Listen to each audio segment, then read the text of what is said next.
और चलिए अब आपको सीधे लिए चलते हैं धौलपुर रत्न सम्मान समारोह में। जवाहर सिंह बेढ़म संबोधित कर रहे हैं, क्या कह रहे हैं सुनते हैं। मैनेजिंग डायरेक्टर पवन अरोड़ा जी को मैं बहुत बहुत बधाई और साधुवाद देना चाहता हूं कि आपने,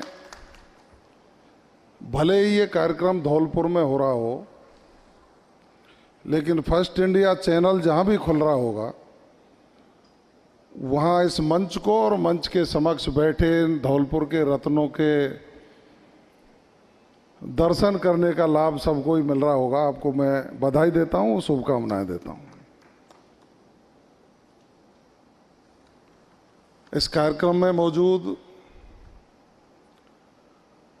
राजाखेड़ा के विधायक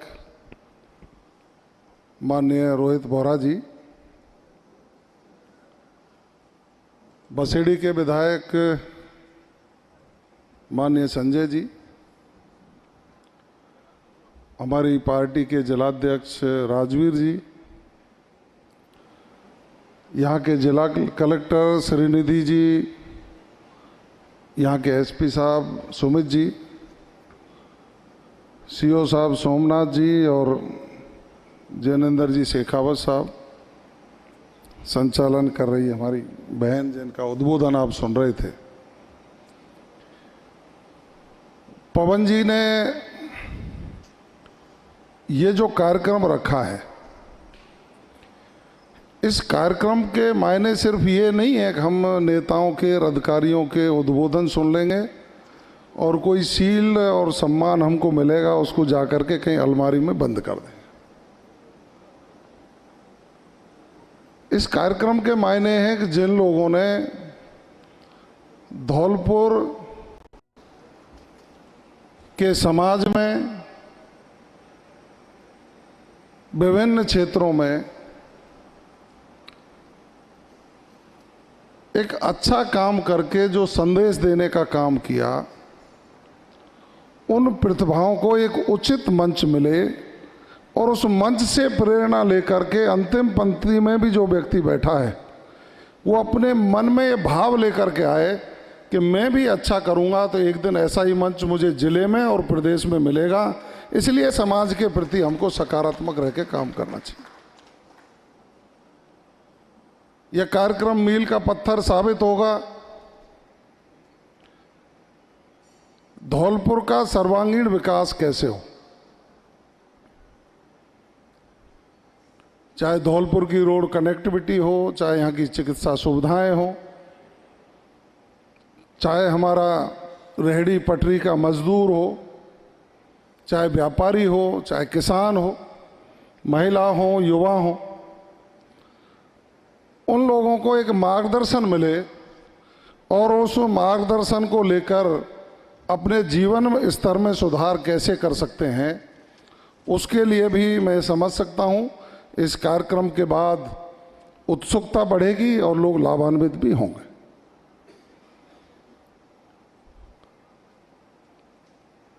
इस देश में संस्कृति का संरक्षण, जो एक स्लोगन है देश के प्रधानमंत्री जी का कि विरासत भी और विकास भी, मैं ये इसलिए कह रहा हूं कि चाहे हम पढ़ लिख कर कितने भी विद्वान हो जाएं, लेकिन अपने विद्वान होने के पीछे हम संस्कृति को भूलते चले जाएंगे तो हमारा सर्वांगीण विकास नहीं हो। इसलिए जो भी हमारे प्रकल्प हैं, जो भी हमारे आयाम हैं, उन सभी में संस्कृति की और विरासत की झलक होना बहुत आवश्यक है। मैं यदि उदाहरण दूं कि आप गांव में होकर के जब निकलोगे तो सीधे नाम से नहीं पुकार के सीधे बोलेंगे कि फलाने का पोता है, उसका बेटा है।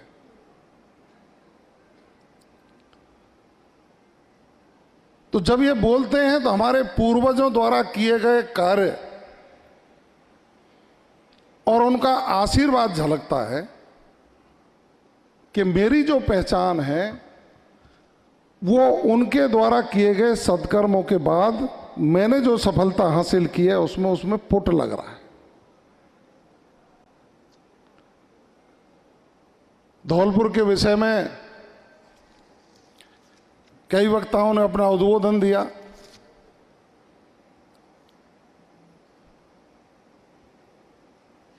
अशिक्षा थी,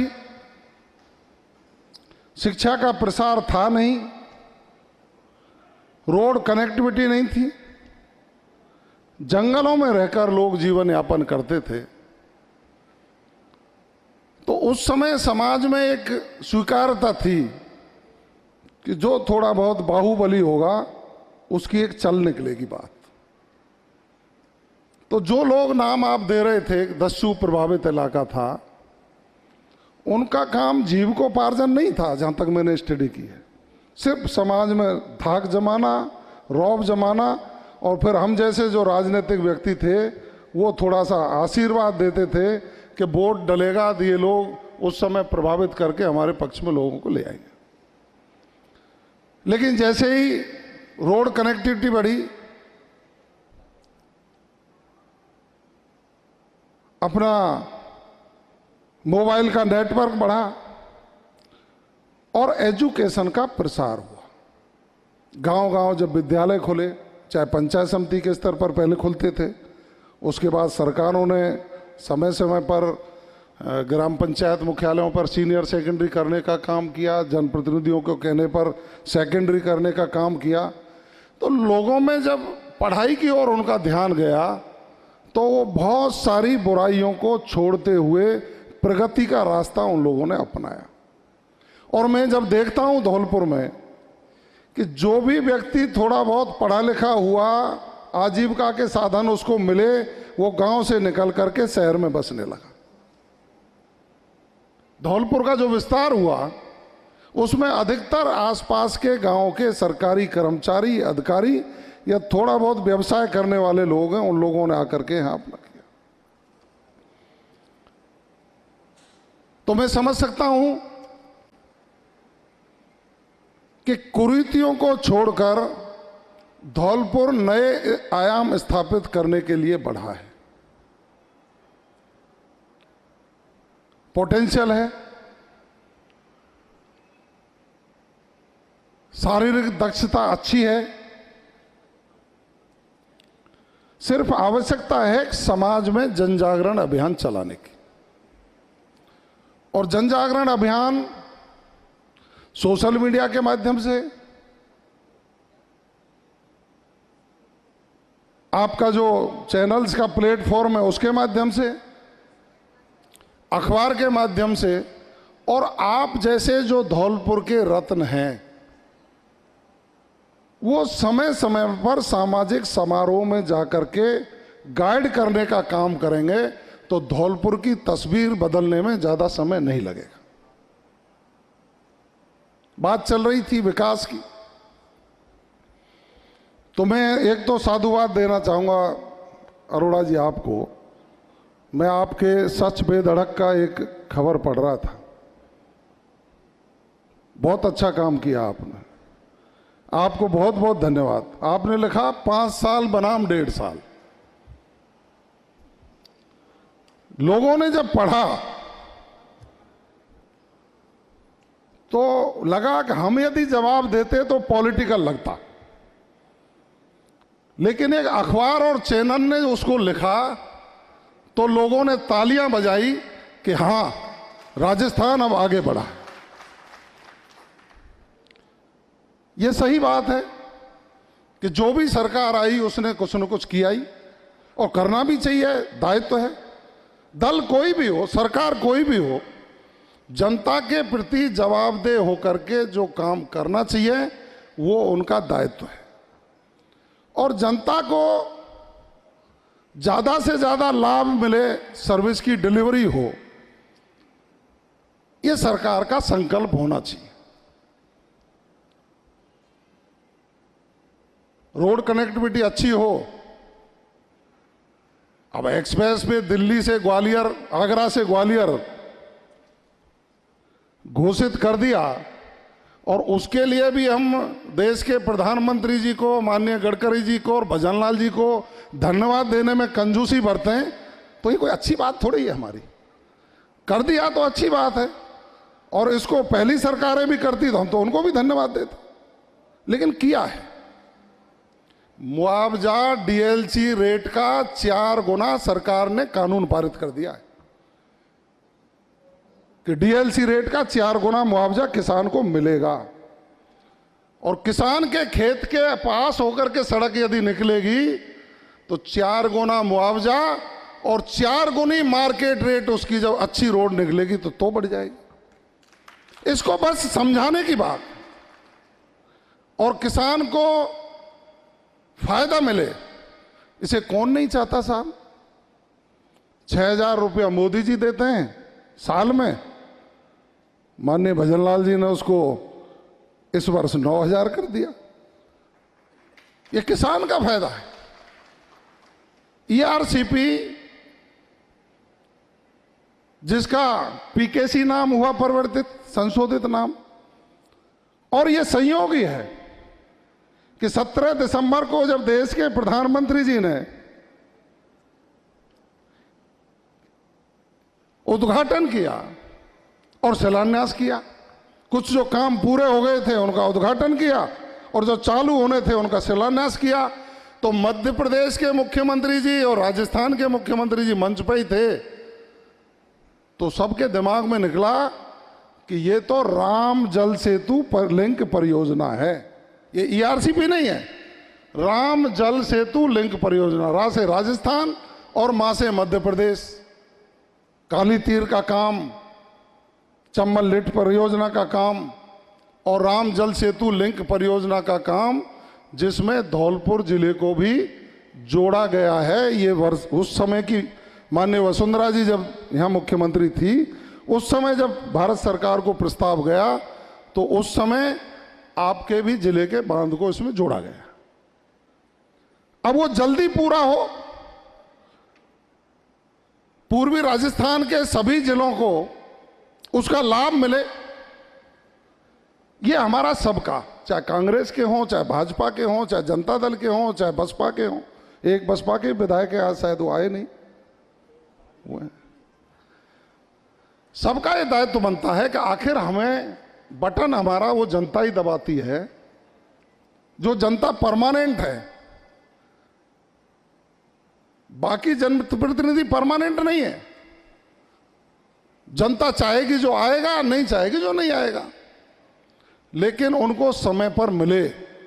तो आज हमको माननीय मुख्यमंत्री जी को भी धन्यवाद देना चाहिए था कि प्रदेश के मुख्यमंत्री आदरणीय भजनलाल शर्मा साहब ने 2.5 महीने ही हुए थे उनको जब बने, वो माननीय प्रधानमंत्री जी के पास गए, माननीय प्रधानमंत्री जी ने निर्देश दिए और दोनों मुख्यमंत्री एक ही जहाज में गए, उसका एमओयू भी किया, एमओए भी किया और उसका काम चालू कर दिया। सेकंड फेज उसका टेंडरिंग में है, जल्दी काम चालू हो रहा है। तो समय रहते सुविधाएं मिले। बिजली की समस्या, जैसे जैसे आबादी बढ़ रही है डिमांड बढ़ रही है, और डिमांड बढ़ रही है तो वो समय पर मिले, इसके लिए सरकारों का दायित्व है कि वो व्यवस्थाएं करें। तो आज आपके मंच से मैं राजनीतिक भाषण नहीं दे रहा हूं, लेकिन मुख्यमंत्री जी को इस बात का धन्यवाद देना चाहता हूं कि उन्होंने जो कहा कि 2027 तक किसान को दिन में बिजली हम देंगे, उस पर काम चालू हो गया। और आज हमें इस बात की खुशी है कि जो डिस्कॉम घाटे में चलते थे, आज 3 में से 2 डिस्कॉम बिजली देकर सबको, और वो अपना घाटा पूरा करके बराबर में आ गए, जिससे उपभोक्ता पर भार नहीं पड़ेगा। जो उपभोक्ता को भार पड़ने वाला था, बिजली की रेटें बढ़ती थी, मैं इस मंच से ज़्यादा कुछ नहीं कह रहा। आने वाले दिनों में जो दिन आएंगे आगे वाले, उन दिनों में आपको आश्चर्यजनक घोषणाएं देखने को मिलेगी। साधुवाद देंगे हम माननीय मुख्यमंत्री जी को। अब ये बात अलग है साहब, क्योंकि हमारे सीनियर हैं, हम ज़्यादा कह भी नहीं सकते। अब मैं यहां आके भाषण दे रहा हूं और मैं कहूं मैं तो डीग से बोल रहा हूं, इसको कोई विश्वास नहीं करेगा क्योंकि मैं धौलपुर से बोल रहा हूं। 3 दिन पहले, परसों के दिन बैठक हुई बोर्ड की, सिद्धार्थ स्याग जी उसमें बैठक में मौजूद थे और मेरे को उन्होंने फोन करके बताया कि 400 केवी धौलपुर और 400 केवी जो कुम्हेर में बनने वाला है, उन दोनों की सारी स्वीकृतियां हो गई हैं, टेंडर हो गए और काम चालू हम बहुत जल्दी करने वाले हैं। अब आप नहीं माने तो फिर मैं क्या कर सकता हूं उसमें? अप्रूवल हो गई, टेंडरिंग में भेज दी, टेंडरिंग में भेज दियो, बहुत जल्दी काम चालू हो जाएगा कुल मिला के। अब कोई नहीं माने, अब ये अनूप जी कुर्सी पे बैठे हैं और ये कहते मैं तो स्टूल पे बैठा हूं साहब, हम क्या करें? आपका सोच है।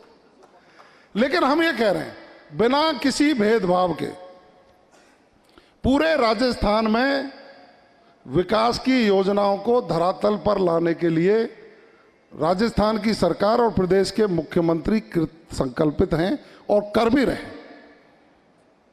एक चीज तारीफ करूंगा इन लोगों की मैं,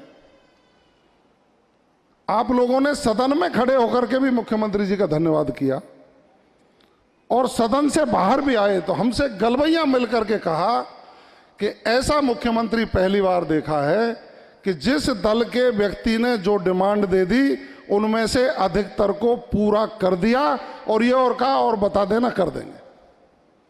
तो इस बात की ताली बजानी चाहिए ना आप सबको, ये तो मैं इनकी तारीफ करूंगा। तो मेरा जो मानना है कि हम सब मिलकर, ये अच्छी बात है कि हमारे युवा साथियों को उचित मार्गदर्शन मिले, अच्छी चिकित्सा मिले। अब अच्छी चिकित्सा के लिए देश के प्रधानमंत्री जी ने कहा कि हम हर जिले में मेडिकल कॉलेज खोलेंगे। अब पहले भी कोई सोच सकता था, नहीं सोचा होगा, लेकिन माननीय नरेंद्र मोदी जी ने सोचा और वो बने और लोग सुविधाएं ले रहे हैं। उन्होंने कहा कि हम 1 डिस्ट्रिक्ट 1 प्रोडक्ट उसको डेवलप करेंगे। तो कलेक्टर साहब ने जो कहा, राइजिंग राजस्थान में जो MOUs हुए उसमें हमने नया तरीका ईजाद किया इस बार कि हम सिर्फ प्रदेश स्तर पर ही सम्मेलन नहीं करेंगे, हम जिला स्तर पर सम्मेलन करेंगे। जो छोटे हमारे उद्यमी हैं वो जिला कलेक्टर के समक्ष वहाँ MOU कर सकते हैं, हम उनको सुविधाएं देंगे और वो उनको धरातल पर लाने का काम करें। मैं तो धन्यवाद दूंगा जिला प्रशासन को, उन्होंने कहा कि 300 करोड़ से ज़्यादा के MOU सफलतापूर्वक धरातल पर आकर के उन्होंने अपना काम चालू कर दिया है। आपको बहुत बहुत धन्यवाद, बहुत बहुत शुभकामनाएं।